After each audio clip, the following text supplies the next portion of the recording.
ॐ वाङ्मे मनसि प्रतिष्ठिता मनो मे वाचि प्रतिष्ठितम् आविराविर्मयेधि वेदस्य मणिस्थः श्रुतं मे मा प्रहासीः अनेन अधीतेन अहोरात्रान् सन्दधामि ऋतं वदिष्यामि सत्यं वदिष्यामि तन्मामवतु तद्वक्तारमवतु अवतु माम् अवतु वक्तारम् अवतु वक्तारम् ॐ शान्ति शान्ति शान्तिः ॐ May my speech be fixed in the mind. May my mind be fixed in the speech. O self-manifested Atman, do thou manifest thyself unto me. O my mind and speech, may you be fit to reveal unto me the highest knowledge. May I not forget what I have heard. Without forgetting what I have learnt, may I be able to study day and night. The right will I speak, the truth will I speak. May Brahman protect me, may Brahman protect the preceptor. May Brahman protect me, may Brahman protect the preceptor. Om peace, may there be peace in our hearts, may there be peace and harmony amongst all beings, and may there be peace everywhere in nature. Let us continue our study of Sri Rama's instructions to Shabari on how to cultivate pure devotion. So far we have studied 6 instructions. 9 instructions Sri Rama gave, some of them have some subdivisions. Today we shall start with the 7th instruction. The 7th instruction Sri Rama gave to Shabari was japa and meditation in a formal way. Mama mantropasakatvam sangam saptamam uchyate. Mantropasana means chanting the mantra received from a guru in a formal, systematic way, regularly. Devotional repetition of my mantra following proper procedure, Sri Rama says. Sangam mantropasakatvam. We have heard from Sri Ramakrishna and other teachers that the name and the named are one and the same. Repetition of God's name or mantra is highly prized as an essential and very effective spiritual practice. This enables one to keep one's mind constantly engaged in thinking about God and purifies the mind. Sri Ramakrishna said, repetition of God's name purifies mind and body and everything. Repetition of name can be repeating the same name or mantra over and over again, in which case it is called japa, or chanting different names, like chanting Sahasranama, Ashtotra, Shatanama, like that, 1000 names or 108 names. Either way it can be done. Repeating the same name or mantra is called japa. The mantra can be a general mantra, which anybody can generally chant, like Gayatri mantra, Om Namah Shivaya, etc. Or a mantra can be prescribed given by a guru specifically to a seeker, to a student, spiritual seeker. This prescription mantra. The other one is over the counter. Anybody can chant this name, common mantras, Om Namah Shivaya, Om Namo Bhagavate Narayanaya, all those are in common usage. In the 10th chapter of the Gita, Bhagavan Sri Krishna has said of all the spiritual disciplines, yajnas, Japa yajna is the best one. Yajnanam Japa yajñosmi, he says in the 10th chapter of the Gita. Holy Mother Sri Sharda Devi said, if meditation is not possible, do japa. Realization will come through japa. This she said several times. Then the question is mere mechanical repetition is enough? Mind is wandering everywhere and the mantra is going on. The person is repeating the mantra but not concentrating, allowing the mind to wander in different places. What good is that kind of mantra? It also has some effect. Even mechanical repetition of mantra is useful. At least we are sitting down for that purpose and with the intention of thinking about God. Otherwise, even that will not be done. So, starting somewhere is necessary. In the beginning, mind will wander. So, there is a nice doha in Hindi which says, a person repeats the mantra furiously, but the mind is wandering in 10 directions. Mala to karame firai, jibi firai makamahi.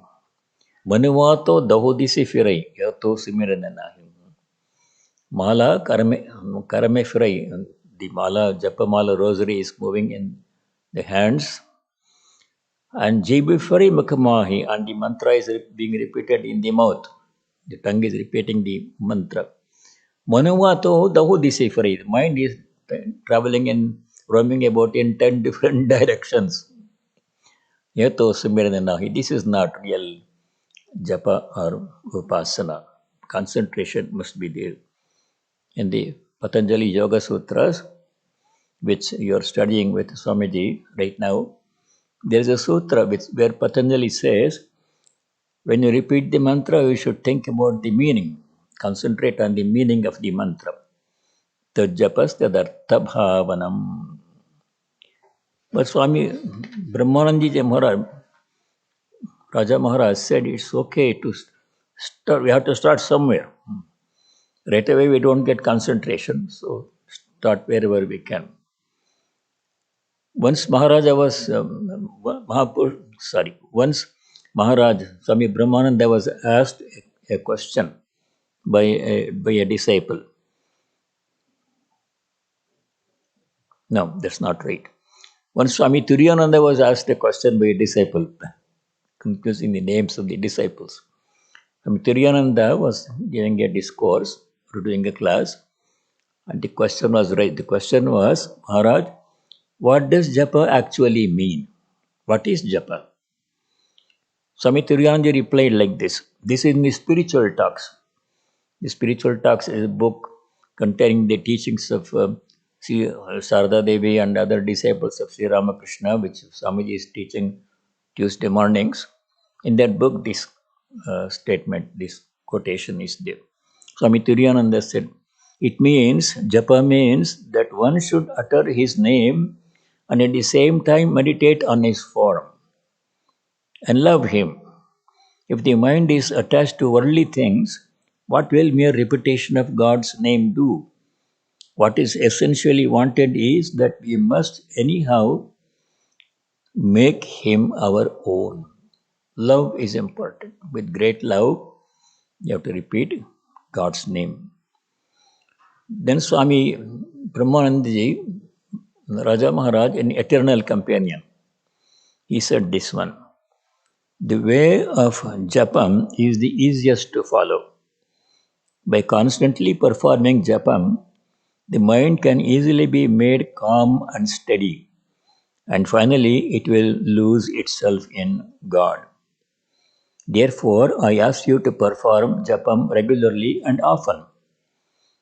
and at the same time meditate on the chosen ideal. This combined practice brings quick success.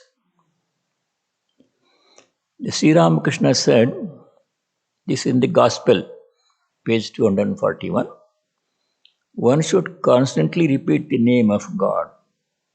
The name of God is highly effective in the Kali Yuga. The practice of yoga is not possible in this age, for the life of man depends on food. Clap your hands while repeating God's name, and the birds of your sin will fly away.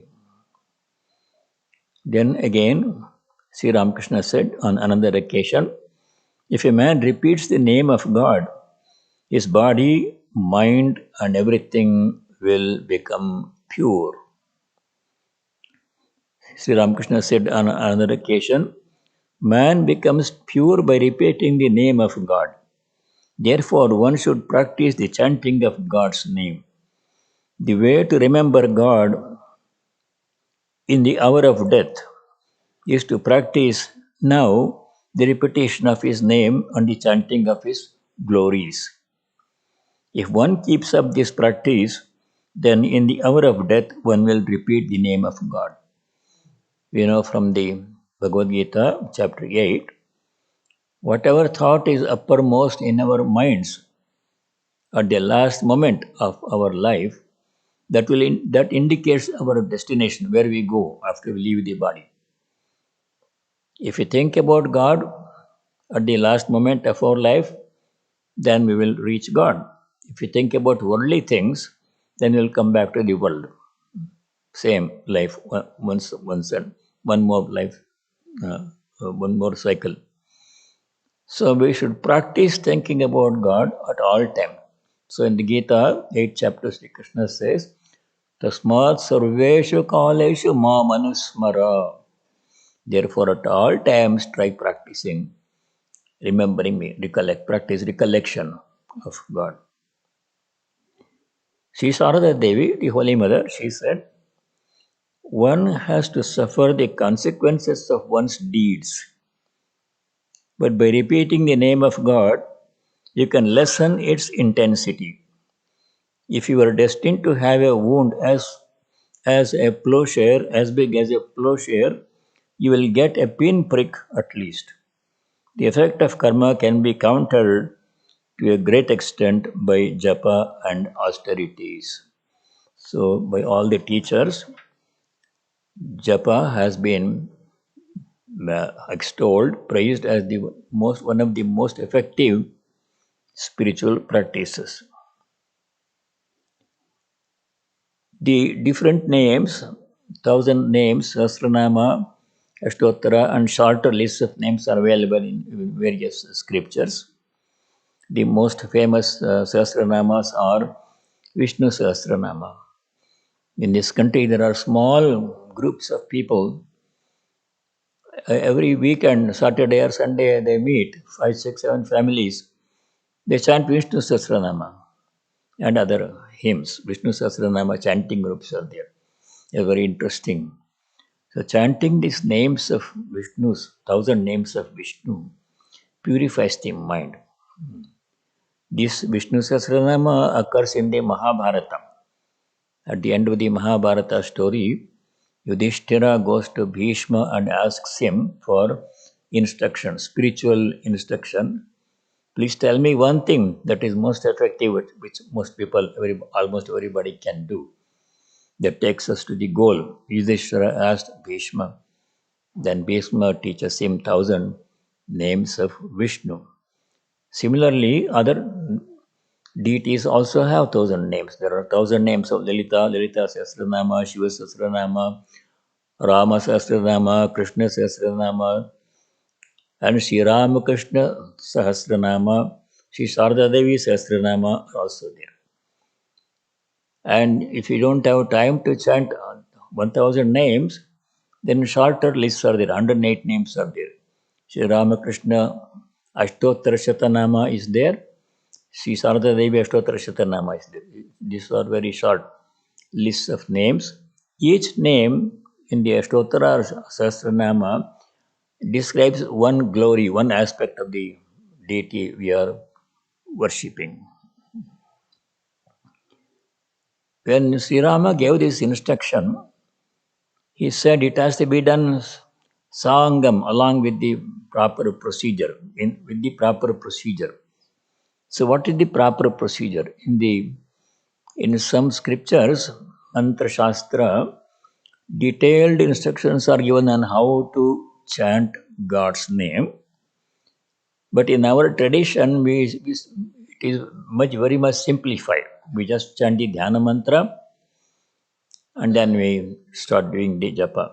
But in the traditional orthodox uh, method, several things are to be chanted before the Sahasranama, Rashtottara. These angas, sangam means along with the proper features.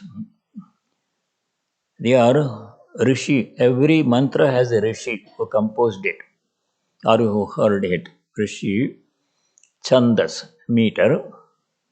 Every mantra has a devata, intended deity, whom we are worshipping.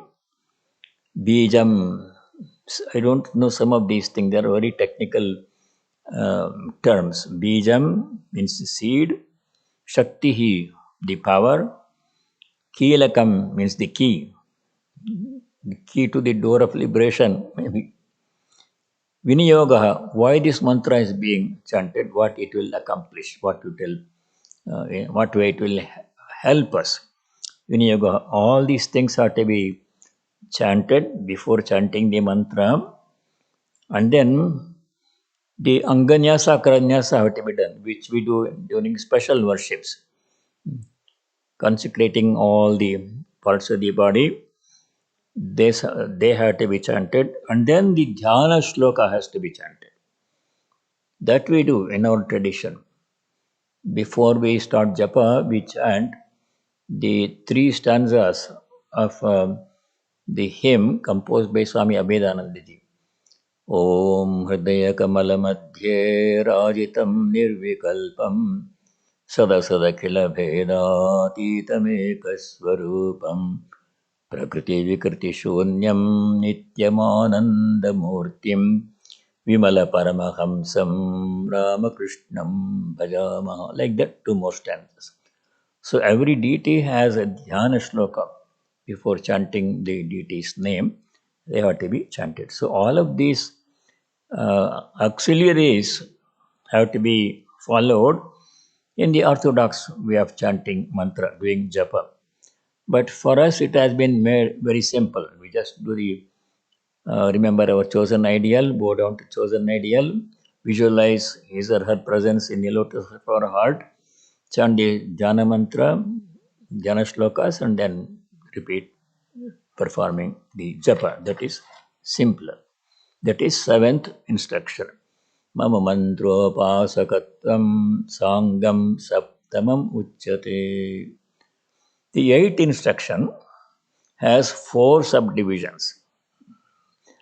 Sixth instruction has three divisions. Eighth instruction has four subdivisions. They are Madbhakteshwadika Puja. That means worshipful service of my devotees. Sri Ramachandra is speaking, God's devotees. We should worship God, we should worship God's devotees also. Because God and His devotees are not separate. So that is one instruction, 8a. Second in eighth instruction is Sarva Bhuteshu Manmatihi. Seeing the presence of God in all the beings. Third part of the eighth instruction is Bahyartheshu Viragitvam. Non-attachment to sense objects. Then the last part of eighth instruction is Shamari Sagitam Tatha.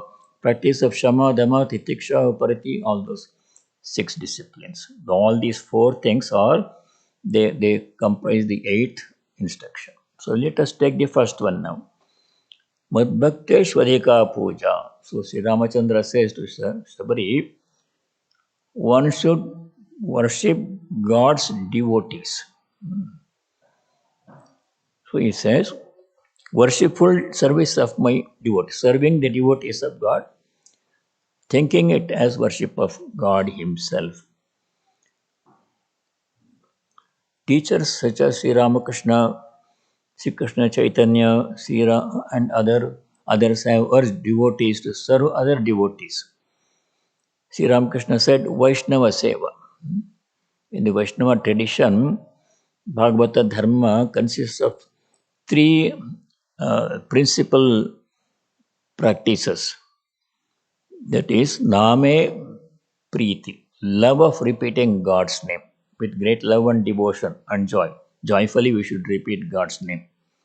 Second is Bhute Daya, compassion towards all beings, human beings and non-human beings. Third one is Vaishnava Seva, serving devotees of God, seeing God's presence in the devotees. Sri Ramakrishna said, a devotee's heart is God's drawing room. A landlord owning a large mansion with many rooms can be anywhere in his mansion. So many rooms are there, many mansions. But most often he can be found in the drawing room where he spends most of the time. And that drawing room is the devotee's heart. The devotee's heart, God is always present. He's present in all, unconditionally. But his presence in the devotee's heart is really alive. The devotee is aware of it. Other people who approach such a devotee also, they can feel the presence of God in the devotee. The moment we go into their ambience near them, we feel the peace and joy radiating from the devotee, true devotees. So that is why we should see the divine presence, God's presence in devotees and serve the devotees of God. Narada Maharshi also said that there is no difference between God and His devotees. In Narada Bhakti Sutras, devotional aphorisms of Narada, one sutra is Tasmin Stajjane Bheda Abhavat. Tasmin, in God, Tasjane, and in the devotee, between them, Bheda Abhava. There is no difference at all. They are one and the same. This is what Sri Krishna also had said in the Bhagavad Gita, in chapter 7, Bhagavad Gita, verse number 18, Sri Krishna said, Jnani tu atmaiva me matam. He said, Udara sarva evaite jnani tu atmaiva me matam. All these four kinds of devotees who worship God with various intentions, motivations, they're all blessed people because they are worshipping God. For whatever reason we worship God, even for seeking something personal, worldly, still we are worshipping God. That in itself is a good thing. They are doing the right thing. But however, among them, the Jnani who does not seek anything, Jnani or Bhakta, they are both the same at the highest level. Jnana, Bhakti merge, become one and the same. The Jnani or Bhakta who has pure devotion does not seek anything from God. The Lord knows better than I know what I need. So I have full faith in His compassion, His mercy. He is taking care of me. The Lord Himself has said very clearly in the Gita that He will take care of me. He will provide what is needed. He will provide what I need and He will protect what I have. Yavakshemam vahamyaham, chapter 9, sloka 22 in the Gita. Ananyas chintayanto mam ye jana priyupasate Tesham nitya vijuktanam yavakshemam vahamyaham. I shall provide what my devotee needs and I shall protect what the devotee has. That's God's promise. So when we worship the devotees of God or serve the devotees of God, we are actually serving the Lord Himself. In the Upanishads also it has been said that knower of Brahman is non-different from Brahman.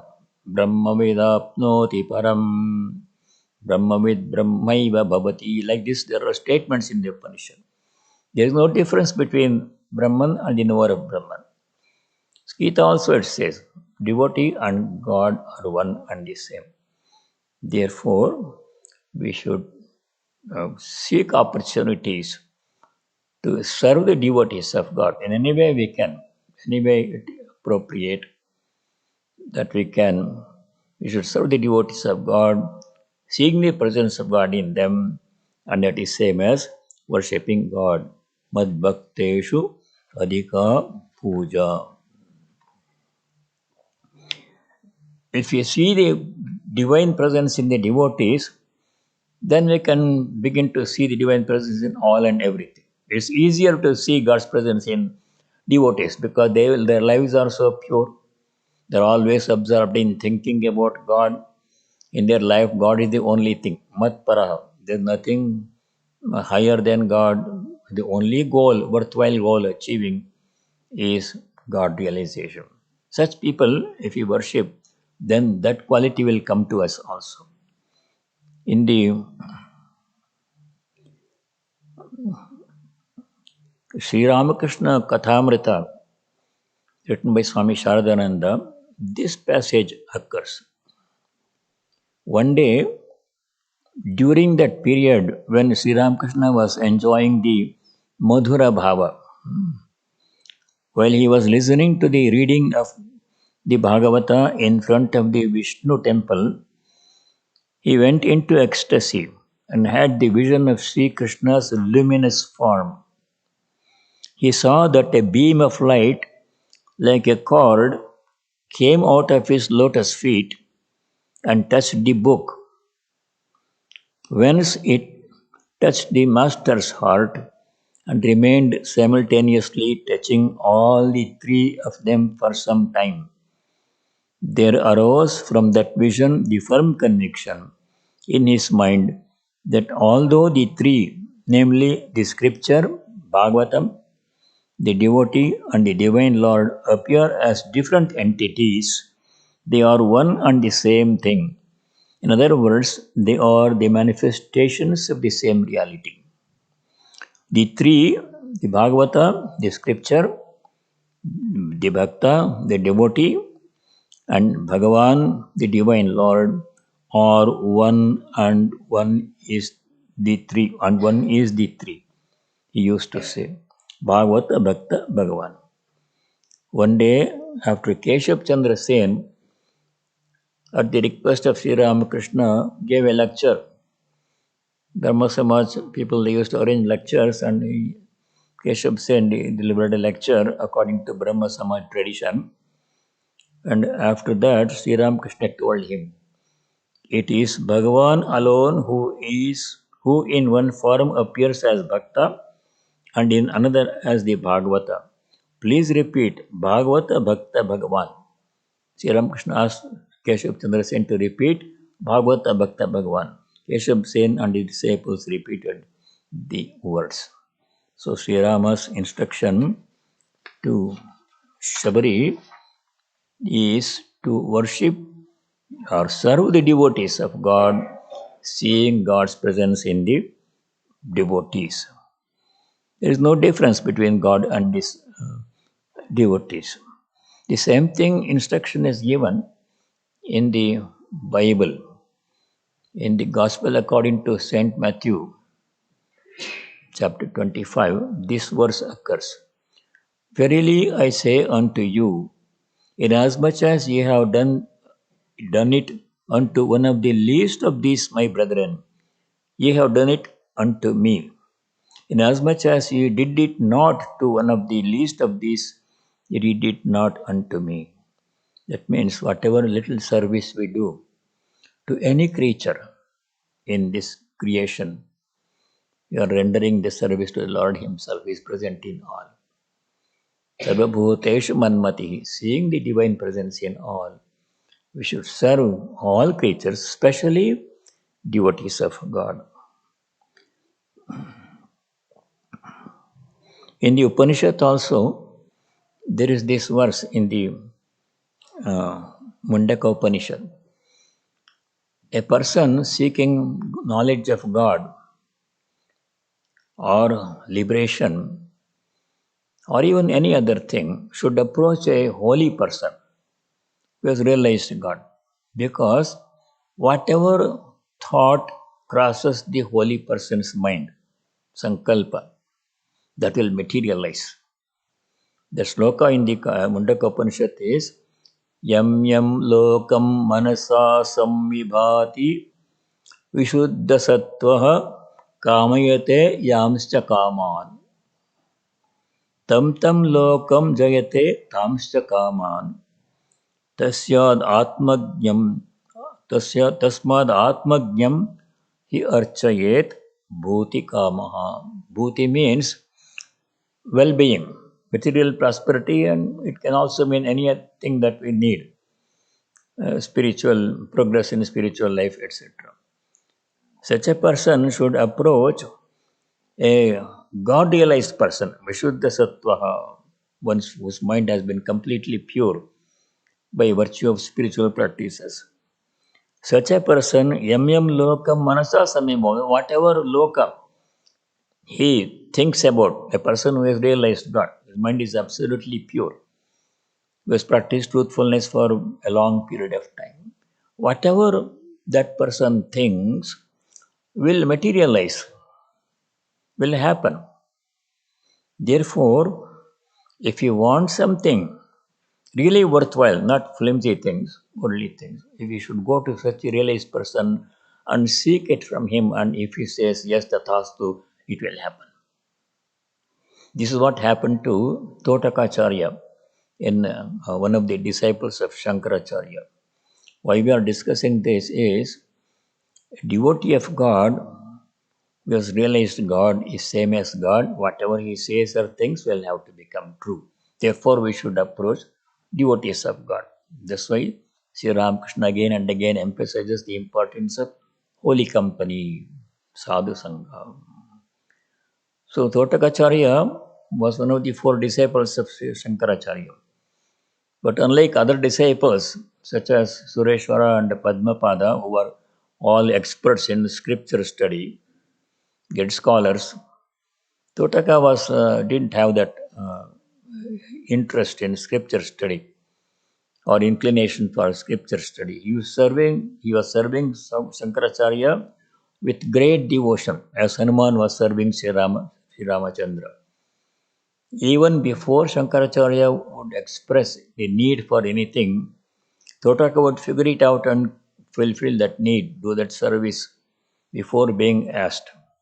So much devotion. So one day, Shankaracharya was going to do a class with all the devotees, other people. The class time had come, everybody is waiting, but Totaka was not there. He had gone away somewhere. And the other disciples, like Sureshwara and Padmapada, they became impatient. They told Shankaracharya, sir, why wait for that Totaka? He does not have any interest in scripture study. We can start our class, he can come and join whenever he wants to. But Shankara didn't say anything, he remained silent. Simply remained silent. Finally, Totaka came running. He had gone to do some errand for the teacher, like washing his clothes or something. He was delayed. He came late and he stood there a little bit embarrassed because he was late. Everybody is waiting for him.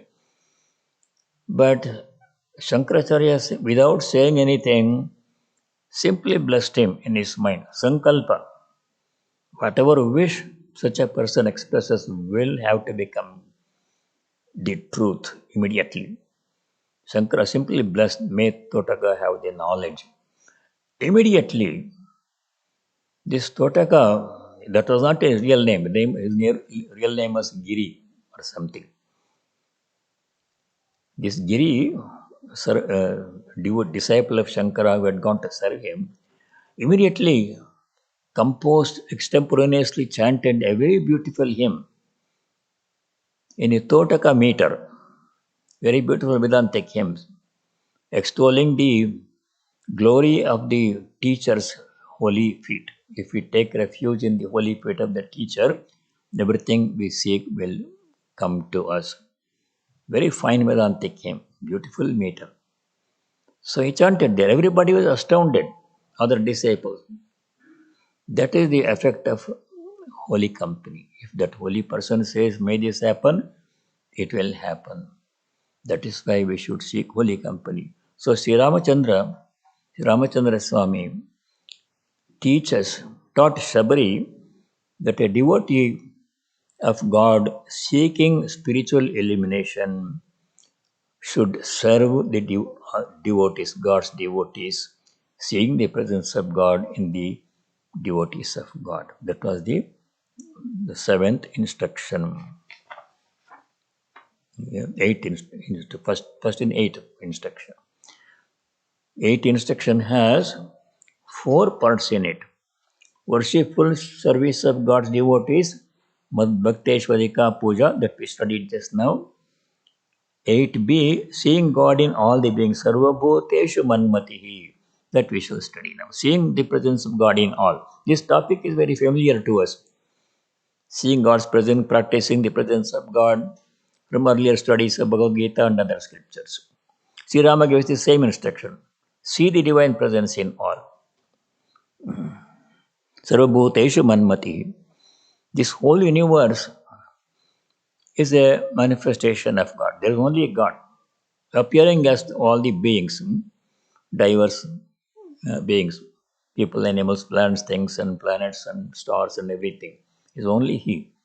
Brahme Vedam Sarvam, Upanishad says. This whole universe, nothing but Brahman. God pervades everything in this universe. This is what the scriptures constantly emphasize. The aim of all spiritual practice is to realize this truth and be able to see God everywhere in everything at all times. This is what Sri Krishna also says in the sixth chapter of the Gita. There Bhagavan Sri Krishna says, He who sees me in all and all in me, he is never lost with me. Lost to me. He is never out of touch with God. A person who sees divine presence, God's presence in all beings, and all beings in the divine, as Arjuna saw in the Vishwarupa Darshan, everything was in God. The whole universe was in God. So to such a person, God is never lost. He is always in constant communion with God, with the divine. So that practice has to be done. This is in the Upanishads also. In the Isha Upanishad, one of the earlier Upanishads, the two mantras are there on the same topic. These two mantras are seeing the divine presence in all and everything. If a person does that one, there is no problem for that person. No grief, no sorrow, no difficulty for such a person. Who sees God in all? Yastu sarvani bhutani atmanyeva anupashyati. He who sees all the beings in the Atman. Sarvabhuteshu chatmanam. He sees all beings in the Atman and the Atman in all beings. Tato navijugupsate. For such a person, there is no hatred, there is no sorrow, there is no grief, there is no problem. The next verse in the same Upanishad, Isha Upanishad, Yasmin sarvani bhutani atmaiva bodhvijanatah tatra ko moha kashvaka ekatvam anupashyata. To the person of realization, when all beings become the very self, there is no difference. Then to that seer of oneness, what delusion, what sorrow can there be? No shoka, no moha. Free from all sorrow and delusion. So, practicing the presence of God, seeing God's presence in all and everything, has been praised as a very important spiritual discipline. You have to purposefully practice that one. Normally, when we see a person, we are carried away by the outward features of that person. What that person is wearing, what kind of dress, what kind of job he or she does, what nationality, what language, what food. This is what we are interested in knowing. These are all changeable things, outer things, they come and go.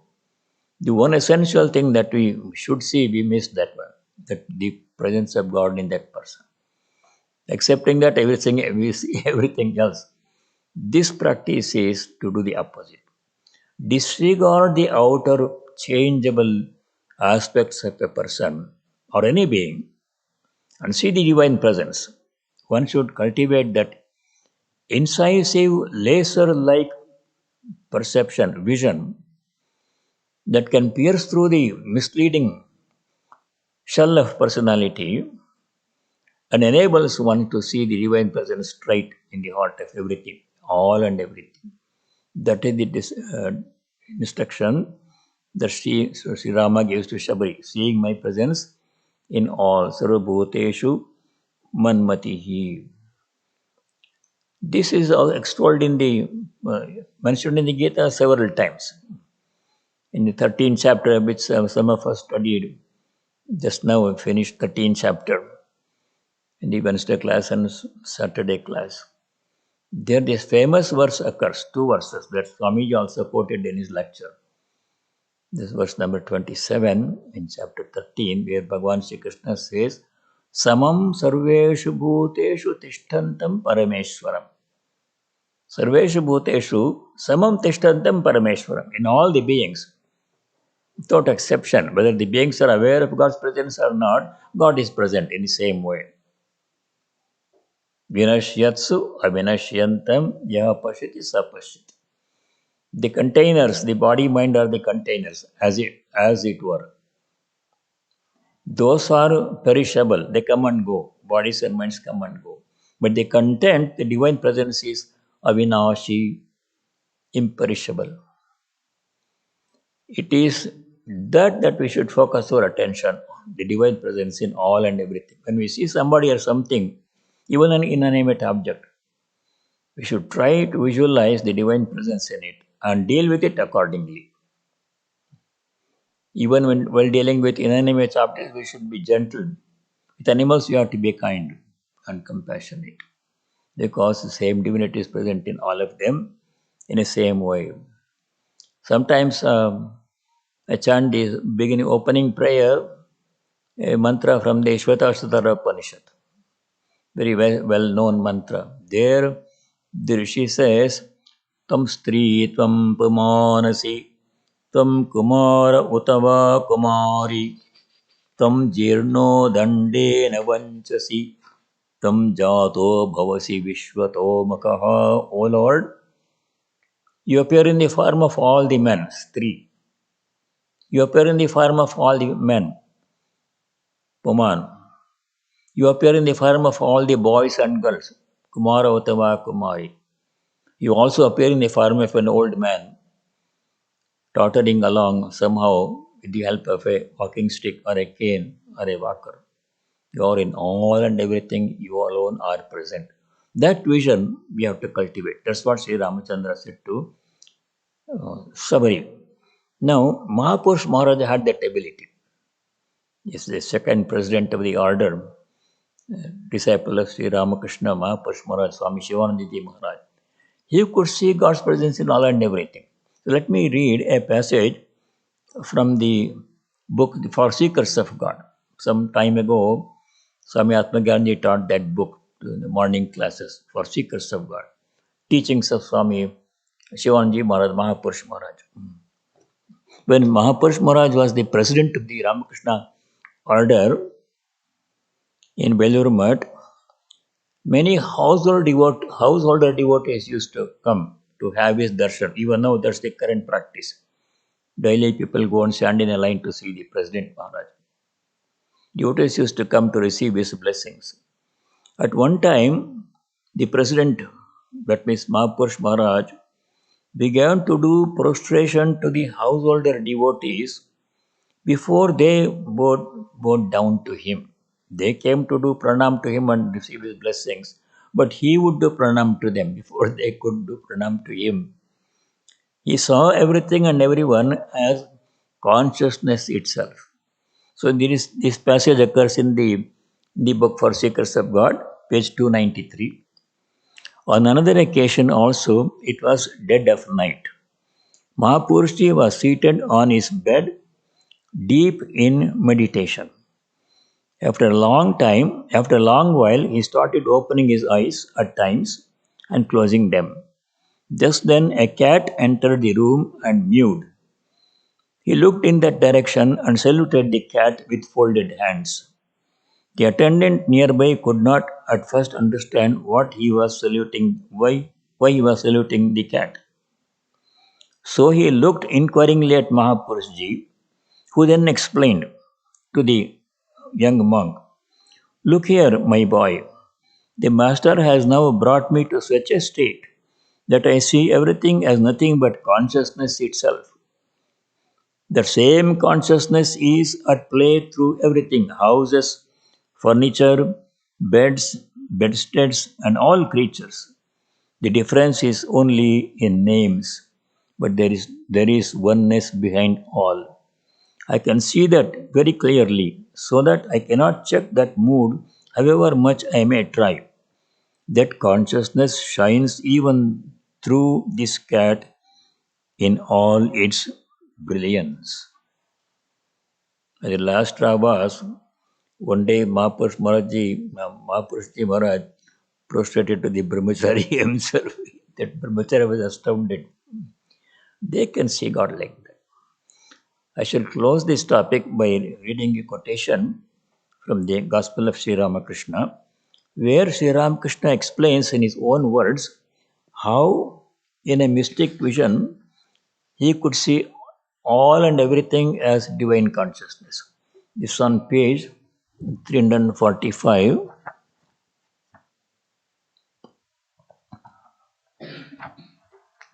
and 346. It was evening. Sri Ramakrishna was meditating on the Divine Mother and chanting her holy name. The devotees also went off to solitary places and meditated on their chosen ideals. Evening worship began at the temple garden in the shrines of Kali, Radhakrishna, and Shiva. It was the second day of the dark fortnight of the moon.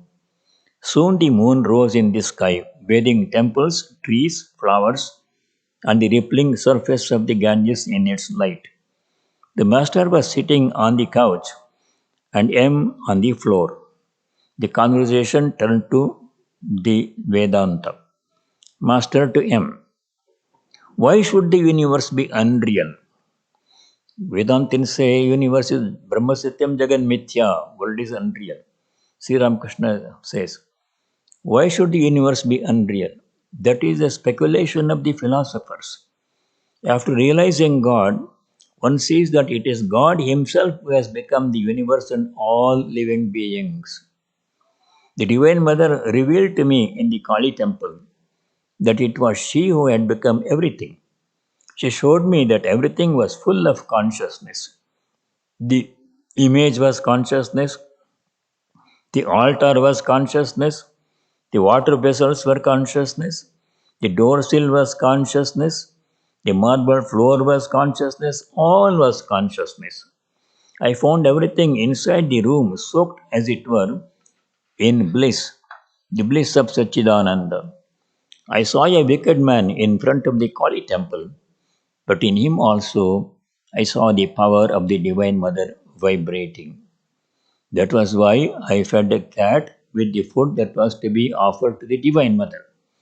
I clearly perceived that the Divine Mother herself had become everything, even the cat.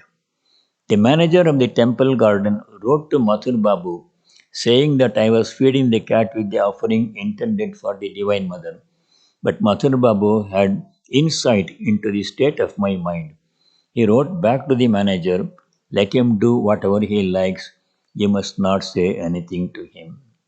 After realizing God, one sees all this aright, that it is He who has become the universe, the living beings, and the 24 cosmic principles.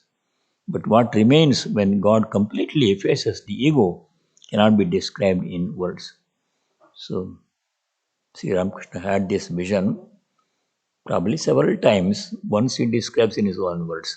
Everything was divine conscious, everything was God. Animate, inanimate, the door frame, the window sill, the marble floor, puja samagri, wicked man, cat. That is it. That's the instruction that Sri Ramachandra gave to Shabari to practice. Sarva bhuteshu manmatihi. See my presence in all beings. With that instruction, we shall now close. There are two more instructions remaining. Non-attachment to sense objects, bhakyarteshu viragitvam, tranquility, shama and other virtues, samadhi, sahitam. And the last ninth instruction is inquiry into the nature of reality, tattva vicharo mama. We shall try to complete those instructions of Sri Rama the next week or whenever opportunity comes. Thank you all for coming. There's one announcement only. Next week, Swami Atmagyanji will speak on Mahamaya, the great enchantress. Very interesting topic. Next Sunday, Mahamaya, the great enchantress. That is Swamiji's talk next week. So all of you please come and participate, or you can watch from home, the safety of your home. We have classes every day of the week. Monday evening, Swami teaches Yoga, Patanjali's Yoga Sutras. Tuesday morning, he teaches spiritual talks in the instructions of the Holy Mother and other disciples of Sri Ramakrishna, mostly Swami Turiyananda. And Wednesday morning, there is a Gita class at 11 o'clock. Thursday, 11 o'clock, 11 to 12, there is a class by Swami C. Chidbramanji from Hollywood. I think he's teaching interior castle, teachings of Saint Teresa. And then Friday, there is gospel class, 8 to 9 p.m. Swami Atmagyanji does that one. Saturday, 2 p.m., we have a Gita class for all devotees. Anybody can join, 2 p.m. And Sunday service. So, as much as possible, please participate. I shall now say the closing prayer. Om Sarve Bhavantu Sukhinah Sarve Santu Niramayah Sarve Bhadrani Pashyantu Ma Kaschid Dukkha Bhag Bhavet Om Shanti Shanti Shanti. Om, may all be happy, may all be free from suffering such as diseases, etc. May all realize and practice what is noble, auspicious, and dharmic. May no one be subject to misery. Om peace. May there be peace and joy in our hearts. Adhyatmika Shanti. May there be peace and harmony amongst all beings. Adi Bhautika Shanti. May there be peace everywhere in nature. Adi Daivika Shanti. Hari Om Tat Sat. Sarvam Sri Ramakrishna Arpanamastu. Thank you all and have a great afternoon and a great week.